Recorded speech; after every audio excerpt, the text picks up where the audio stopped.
আমাদের ভেতরে অনেকেরই কৌতূহল আছে, সরাসরি তো এসে সকলের দেখা সৌভাগ্য হয় না। এই হচ্ছে পেছনের কাঠের বাক্স, এতে করে ঠিক করে প্যাকেজিং করে মিন্টু বাবুকে পাঠাতে হবে পরবাসে দেবীর পিত্রালয়ে।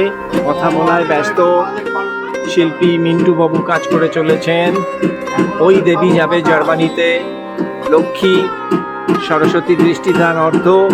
দূরে আপনারা দেখতে পাচ্ছেন একচালার যে মূর্তিটি, সেটি যাবে স্পেনে। আর মিন্টু বাবু ভেতরের যেটা মূল কাজ সেটি করে চলেছেন। দেবী দুর্গার বেদিতে মিন্টু পালের নাম এবং কাগজটি দেওয়া রয়েছে। চলুন আরেকবার সেটাই আপনাদের দেখিয়ে দিই।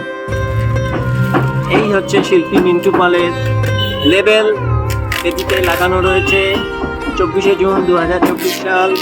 প্লাস্টিকে মোড়া হয়ে গেছে আমেরিকায় যাওয়ার দেবী। আজকের ভিডিও এই পর্যন্ত।